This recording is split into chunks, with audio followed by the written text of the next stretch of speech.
Okay, now we are again talking about provision. Okay, now we're talking about B2B.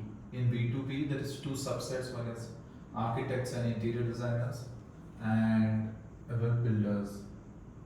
Let's first finish builders because builders gives very standard setup. जब builder automation देता है वो एक flat के लिए नहीं दे रहा है, वो पूरे सोसाइटी के लिए दे रहा है. ठीक है, जब वो पूरे सोसाइटी के लिए दे रहा है तो वो स्टैंडर्डाइज करेगा रिक्वायरमेंट को depending upon the inventory size. 2 BHK, 3 BHK, 4 BHK, जो भी उसका इन्वेंट्री साइज है. तो यूजुअली क्या करते हैं builders, when they have mention in the brochure as a smart home, तो retrofit solution is something that they push for. Retrofit मतलब एग्जिस्टिंग स्विच बोर्ड के पीछे चला जाता है. Living room, master bedroom, bedroom 2, यहाँ पर आपका 4 ऑन ऑफ दे दिया, यहाँ पर आपका 4 ऑन ऑफ दे दिया, यहाँ पर आपका 4 ऑन ऑफ दे दिया. तो बिल्डर के लिए क्या होता है कि प्रोविजन स्टैंडर्डाइज होना चाहिए. सो बिल्डर का एग्जीक्यूशन बहुत सिंपल है. या तो वो फिर डायरेक्टली इसको टच पैनल से रिप्लेस करेगा by calling it touch panel. 4 module का दे देगा, 4 मॉड्यूल का दे देगा, 4 मॉड्यूल का दे देगा, 12 पॉइंट आपके ऑटोमेट हो जाएंगे. सो this is what a builders psychology of solution depends upon. और प्रोविजन भी आपको उसी हिसाब से करवा के लेने रहते हैं जैसे उसकी रिक्वायरमेंट होती है. तो वो रिक्वायरमेंट के हिसाब से जब आप प्रोविजन कराते हो तो ये सब चीजें आपको हेल्पफुल हो जाती है. ये सेग्रीगेट करने के लिए डेटा बहुत सिंपल हो जाएगा आपके लिए कि क्या दे रहा है बिल्डर. 2 BHK दे रहा है, 3 BHK दे रहा है, 4 BHK दे रहा है. अब इस 2 BHK में पकड़ लो कि the price is selling at 60 lakh रुपए इन्वेंट्री, तो रेट्रोफिट ही देगा. 3 BHK वो 2 करोड़ को तो नहीं बेच सकता है, ऑब्वियसली 70 लाख को बेचेगा तो रेट्रोफिट ही देगा. 4 BHK वो बेच रहा है 90-95 लाख को. ठीक है, तो वो उस हिसाब से आपको कोटेशन उसका ड्राइव करना रहता है. Usually in builders the BOQ comes from the builder itself. So, and if you're consulting them as a solution, usually try and understand key pointers. Key pointers are pricing, sales pricing, location, buying mechanism of that location, education class कितना है, और वो project उसका पहला project है या second project है, और कंसल्टेंट से डील कर रहे हो या परचेज वालों से डील कर रहे हो. ये सब आपको मैप करके आपको एक जनरलाइज सोल्यूशन बना के उनको कोट करना पड़ता है. Usually take the electrical layout before quoting. Secondly they will give you tender. If no then if they ask you कि इधर आओ आप साइट विजिट करो और हमको कोटेशन बना के दो, तो जाओ और मिनिमलिस्टिक कोड बना के दो ताकि उनका इंटरेस्ट आप लर्न कर सके. And then brag them about the features that we have in our application and those things. Now coming to the provision में सबसे क्रिटिकल पार्ट होता है architects and interior designers. That becomes the center point. And what about warranty period? Because some brands are giving more years of warranty. So how will answer that question if they are asking ki 1 year is very less? We will answer that question, but let's first finish this and then we can have that one-on-one session to answer these questions. Now I'm talking about architects and interior designers. ये सबसे high asset class है. ये तुमको lead बहुत अच्छी लाके देगा. ठीक है, आप पकड़ लो आप एक विला कर रहे हो which is a 4 BHK villa और a flat, doesn't matter. Architect जब ऑटोमेशन देखता है या आपको रिकमेंड करता है तो वो he is looking for 1 point support, 1 point supporter. ठीक है, तो what does 1 point support means? He wants to know कि क्या प्रोविजन करना है साइट पर. ही वांट्स टू नो क्या सॉल्यूशनिंग हो रहा है. He wants to know what is the product. He wants to know how you can make his life easier. So these are certain factors. If you take in consideration these factors, I don't think so you will ever encounter any kind of problem going ahead with the architects and interiors. Now I'll explain you in detail what are the provisions. Now पकड़ लो touch panel तो लेगा ही लेगा. ठीक है, पकड़ लो सस्ता भी आ सकता है, रेट्रोफिट ले सकता है, मॉड्यूलर टच ले सकता है, एयर ब्लास्टर ले सकता है, स्मार्ट प्लग ले सकता है, ये सब ले सकता है. बट हम एक केस स्टडी पकड़ रहे हैं कि हम टच पैनल देख रहे हैं, उसके बाद हम बोल रहे हैं कि वो हर एक रूम में एक सीन कंट्रोलर पैनल ले रहा है. ठीक है, वो हर रूम में कर्टन मोटर्स ले रहा है, वो हर रूम में डोर लॉक्स ले रहा है, वो हर रूम में वाईफाई राउटर ले रहा है, वो हर रूम में पूरे एरिया का सर्विलेंस ले रहा है, CCTV ले रहा है, उसको एक्सेस कंट्रोल भी चाहिए. ठीक है, अभी ये सब चीजें उसको चाहिए. सिक्योरिटी ऑटोमेशन भी चाहिए, ऑडियो वीडियो भी चाहिए. ठीक है, अब इसके अंदर क्या होता है usually, I will just give you an example. Can you pass me the touch panel?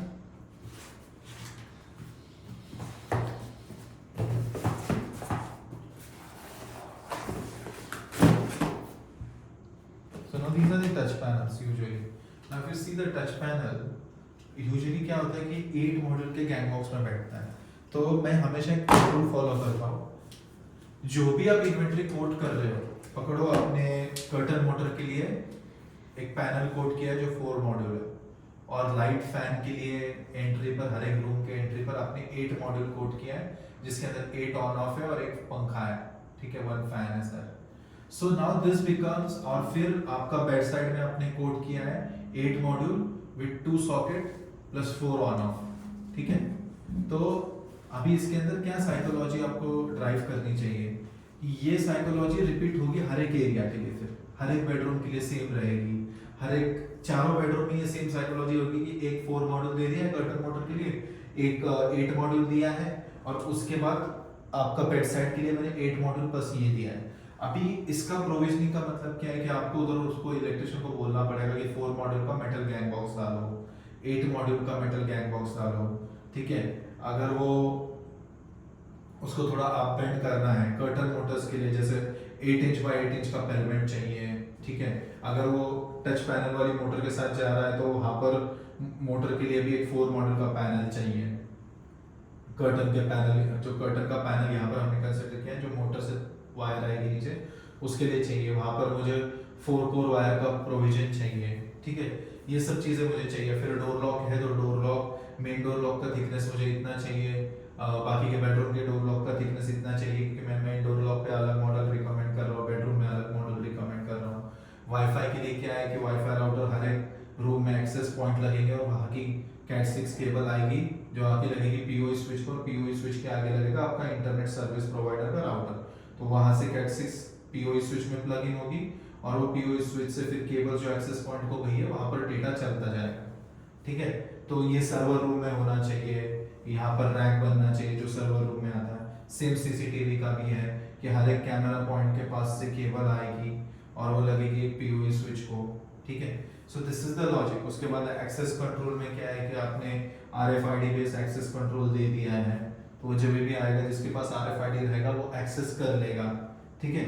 उसके बाद क्या होता है कि सिक्योरिटी ऑटोमेशन, मैंने मोशन सेंसर्स लगा दिए हैं, मैंने ग्लास ब्रेक सेंसर्स लगा दिए, वाइब्रेशनल सेंसर्स जो होते हैं वो लगा दिए. तो ये सब चीजें प्रोविजन होके बनता है एक B2B आर्किटेक्ट और इंटीरियर डिजाइनर का कोड. अभी क्या होता है कि जब आप कर्टन का प्रोविजन कराने जा रहे हो तो आपको ये बहुत इंपॉर्टेंटली मैंडेटरी होना चाहिए कि सर मुझे 8 इंच का तो पेलमेंट चाहिए, 8 बाय 8 का पेलमेंट चाहिए, 8 से ऊपर कुछ भी रहेगा चल जाएगा. Main and share curtain automation पे रहेगा तो सिर्फ मेन रहेगा तो 4 इंच भी चल जाएगा, ठीक है. अभी दूसरे उसके बाद कहाँ पर लोगों को और प्रॉब्लम आता है कि सर 8 मॉड्यूल का गैंग बॉक्स का साइज क्या होता है, ठीक है, 4 मॉड्यूल का क्या होता है, 2 मॉड्यूल का क्या होता है, ठीक है, 6 मॉड्यूल का क्या होता है. तो इट डिपेंड्स. आपको ये गूगल पे आप सर्च कर लोगे, अगर किसी को पता नहीं तो गूगल पे सर्च कर लो, ये 2 बाय 2 का गैंग बॉक्स होता है, या 3 बाय 2 का गैंग बॉक्स होता है, 5 बाय 3 का होता है, ये 9 बाय 3 का होता है, ये 6 बाय 3 का होता है, या 8 बाय 3 का होता है. तो ये ऐसे प्रोविजंस आपको मिलते हैं. 8 मॉड्यूल में 9 बाय 3 भी होता है, 8 बाय 3 भी होता है, 6 मॉड्यूल में 6 बाय 3 का होता है. तो 6 बाय 3 का मतलब 6 inch by 3 inch. 3 inch is the constant. अगर आपने स्विच बोर्ड के पीछे देखा रहेगा, ये जो हाइट है, ठीक है, ये 3 इंच जो है कॉमन है, ये बड़ा होता है, उससे बड़ा होता है, उससे बड़ा होता है.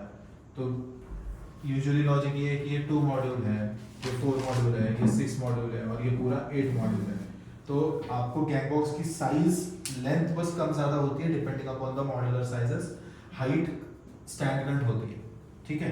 अब मैं आपको प्रोविजन दिखा रहा हूँ. अभी वाईफाई क्या होता है, वाईफाई यूजुअली आपके घर में एक राउटर लगा के चला जाता है. सिंपल लॉजिक है, कोई उसके अंदर पाथ ब्रेकिंग लॉजिक नहीं है. इसके अंदर आपको क्या करना है कि रैक एरिया उनको रिकमेंड करना है. उस रैक एरिया में सब केबल्स आनी चाहिए. सब केबल का मतलब होता है जो केबल कैमरा और एक्सेस पॉइंट के लिए लगी है, वो सब केबल्स वहां पर आनी चाहिए. अभी कैमरा और एक्सेस पॉइंट के लिए क्या होता है कि अगर आपका रैक है, वो रैक के अंदर एक पीओई स्विच लगता है, पावर ओवर इथरनेट स्विच. उसके अंदर ऐसे खांचे खांचे होते हैं बहुत सारे, ठीक है.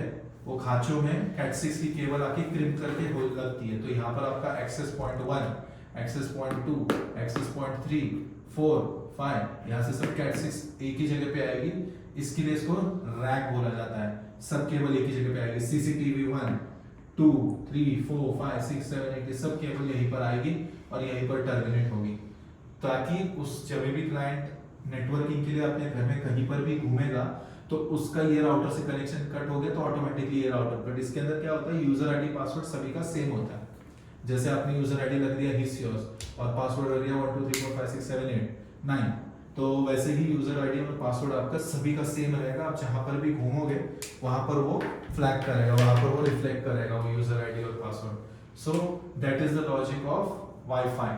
सीसीटीवी में भी सेम है। सीसीटीवी आपका यूजुअली हर एक कैट 6 केबल लग के आके पीओई पर खत्म होगी जो रैक के पास है, और आपको बस प्रोविजन ये करना है कि नेटवर्क रैक जो होती है वो एक सर्वर रूम में होनी चाहिए। सर्वर रूम नहीं रहेगी तो ड्राई बालकनी जो है वहां पर हम रैक बना सकते हैं। अगर ड्राई बालकनी में भी स्पेस नहीं है तो शू रैक जो होता है वहां पर भी स्पेस बन सकती है।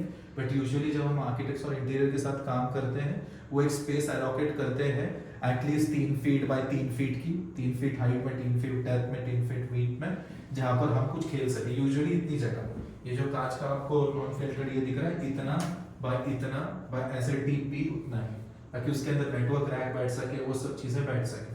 सो this is the logical provision that you need to do. आपको उधर इलेक्ट्रिशियन को जाके ये बोलना है कि सर देखो पीओई से मेरा जहां पर भी पीओई स्विच लगा है या सर्वर रूम आपकी जो भी है या नहीं है तो कौन सा लोकेशन जहां पर सब वायर आ रही है आपकी वहां से मुझे कैट 6 चाहिए हर एक रूम में एक और कैमरा के जो पॉइंट्स बताए हैं उस हिसाब से उतनी कैट 6 चाहिए। So that is the logic. अभी कैमरा कैसे प्लेस करोगे, एंट्री पर प्लेस करोगे, गेट पर प्लेस करोगे, फिर लेफ्ट और राइट साइड में, मिड साइड में। अगर ये स्ट्रक्चर है, अगर मैं स्ट्रक्चर हूँ तो ये अगर दरवाजा है यहाँ पर तो ये दरवाजे के एंट्री पर आपका ये हो गया, ये दरवाजा है तो यहाँ पर 2 कैमरे होने चाहिए, एक ये साइड देखे, एक ये साइड देखे, ठीक है। उसके बाद ये मेरे कोने हैं तो कोने पर भी 2 कैमरा होने चाहिए। कोने पर ये देख रहा है ऐसे, ये देख रहा है ऐसे इस साइड में, ये देख रहा है इस साइड में। उसके बाद मेरे पीठ के पीछे भी वैसे ही कैमरा होना चाहिए। मेरे मिड सेगमेंट में यहाँ पर तो डेड पॉइंट आ गया 180 डिग्री मेरा लेफ्ट राइट, तो यहाँ पर भी 2 कैमरा होने चाहिए, ठीक है। टॉप एंगल होना चाहिए। अब आप दरवाजे पर आ गए, दरवाजे पर भी एक कैमरा होना चाहिए, बालकनी में एक कैमरा होना चाहिए हर एक। उसके बाद अगर बालकनी में उनको लग रहा है ब्रीच ऑफ प्राइवेसी है तो सर्वर रूम में एक कैमरा होना चाहिए, एंट्री लॉबी में एक कैमरा होना चाहिए, किचन में एक कैमरा होना चाहिए, स्टोर रूम में एक कैमरा होना चाहिए, जहां पर से मेड्स एंट्री है वहां पर एक कैमरा होना चाहिए। तो ये सब चीजें सिक्योरिटी के हिसाब से बहुत इंपॉर्टेंट है, ठीक है। तो वहां पर वो कैट 6 आ जानी चाहिए, मतलब जहीं पर भी कहा कैमरा जो मैंने लोकेशन बताया 10-12 वहां पर कैट 6 आनी चाहिए। पकड़ लो यहाँ पर सर्वर रूम है तो सब कैट 6 आके यहाँ पर टर्मिनेट होगी। अब मैं जी फर्स्ट सेकंड थर्ड फ्लोर हूँ तो मेरे एक्सेस पॉइंट भी वैसे ही रहेंगे। मेरे पैर के पास 4 एक्सेस पॉइंट है तो फर्स्ट फ्लोर पे 4 है, सेकंड फ्लोर पे 4 है, तो वैसे 4 12 एक्सेस पॉइंट है, वो भी सब कैट 6 जो है वो एक ही जगह पे आनी चाहिए। So that is the logic. और फेरोलिंग करने बोलना बहुत इंपॉर्टेंट है कि नंबरिंग करना बहुत इंपॉर्टेंट है कि सर आप नंबरिंग कर दो कर्टन मोटर्स की, which is very critical. Okay, this is what is logically a provisional understanding of how to create provisions when you go outside or how to map a site from a layman's point of view. ठीक है, thank you.